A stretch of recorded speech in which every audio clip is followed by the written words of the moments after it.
Hi everybody, welcome back to another video. Today we're going to be going through the 10 steps that are in the process of the Marie Kondo and the KonMari method. And so just so you know, we're in the Marie Kondo month, and if you haven't been following along and you don't know what that is, please check it out on YouTube, the March KonMari Method Month, on IGTV, and also on Facebook. Okay, so yesterday I did a different video in a vlog style to make up for some of the days that I've missed, but prior to that, what we worked on in Marie Kondo were just going over the categories. So the different categories that we're going to be going through and the order of which that is.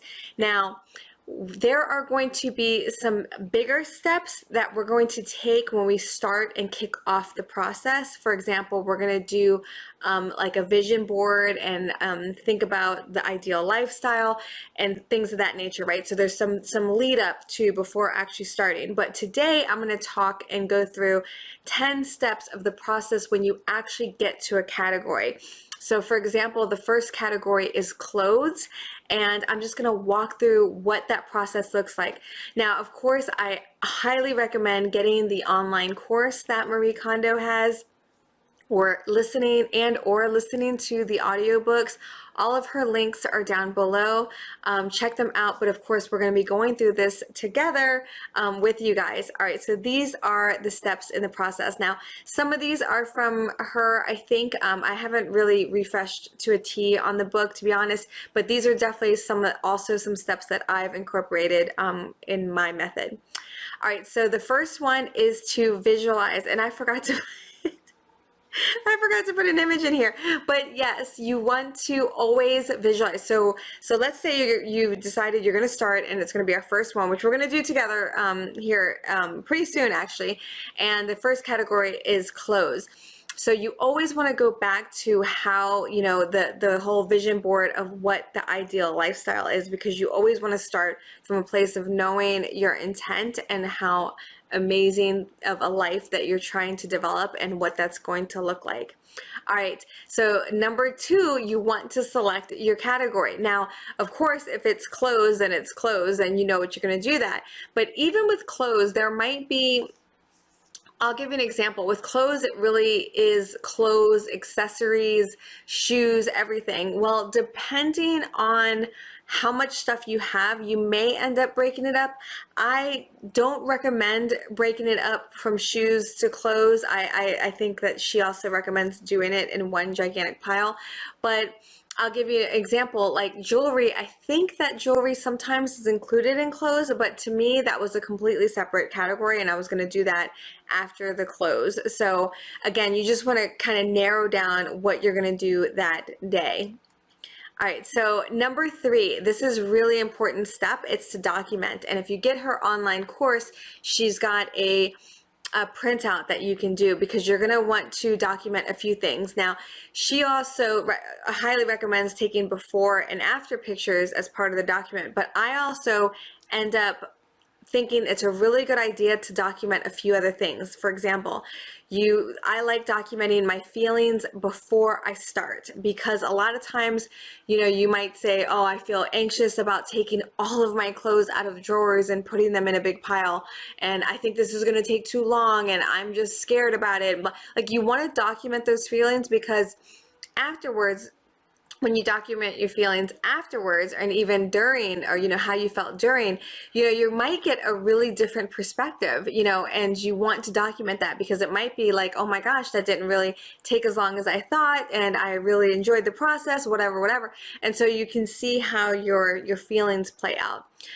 You also, for me, of course, I document the category, and then I document the start time. So so part of the process, of course, is you're going to start collecting all of the things in that category. And I like to mark down the time that I start doing the search, right? Because again, a lot of times we think it's going to take a lot longer, and it just doesn't. So in the documentation part, I document the time that I start looking for all of the items. I mark down the time I stopped and all of the items were in one pile. I'll then document the time I start the Joy Spark process. And basically, so you just want to document. All right, number 4. So after you've documented all of that, the fourth one is literally, I like to think of it like an Easter egg hunt, because when you do clothes, for example, you are going to find all of the clothes in all locations. If you have locations in the basement and in that closet and in that closet and in some other room or whatever, you're going to want to find every single clothing item that you own and find it and put it together in that big pile. And yes, number 5, pile it all. So this is an actual photograph of my Marie Kondo process. As you can see, I took a lot of the clothes and they were in drawers and they were folded. And mind you, this was, you know, I had already kind of gone through the process a little bit, but again, you're just gonna put it all in one place, one gigantic pile. Now I put them like kind of neatly on the floor and hung them, but really, if you ever seen Marie Kondo's photos, you'll see people who have like mountains and mountains of clothes. So you pile it all together, because really you're going to go through this process and you really want to do it quickly. This is not going to be like ideally it's not going to be like a whole week-long thing. You really get it all done, and then you go through the process and you kind of, well, you'll see, we're going through the process now. All right, so number 6, then you go start the spark joy process, where you find out if something sparks joy or not. Now, tomorrow's video, we're gonna go into what that process looks like. So I'm gonna skip past that, but you're gonna basically start picking up every single item and going through the process. Number 7, anytime you come across a sentimental item, no matter what category it is, so if it's a t-shirt that has some sort of sentimental value, you wore it in college or you did this or you did that, and it's you know, and you don't think you can do the spark joy process on it, you're going to save all sentimentals for the very end of your tidying festival. All right, number 8, so during the process, you're also, once you start determining that it doesn't spark joy, and remember, we'll go tomorrow to talk about how to determine if it sparks joy, you're going to have a moment with it, thank it, and allow it to move on by putting it in a donation pile, or if it's not even donatable, thanking it and allowing it to be discarded. Number 9, schedule any task. So inevitably there will be some task, whether it's take it to the donations or, you know, try these clothes on or something like that. So so for example, with clothes, if there's a bunch that you feel like you need to try them on, then just start making a pile and then do that all at once at one point. So maybe later that day or the next day or whatnot. But any task, you know, if there's something that, you know, you want to ask, if somebody wants, you know, a particular dress or something like that, which, you know, we'll get into those kinds of things later, but, you know, schedule any task that you need to do after that. And then number 10, reflect on what you've done, celebrate, and of course, document that category, because you're going to feel absolutely amazing, and it's always good to celebrate all of our wins. So that is all, folks. Tomorrow, again, we're going to go through how to tell if something sparks joy.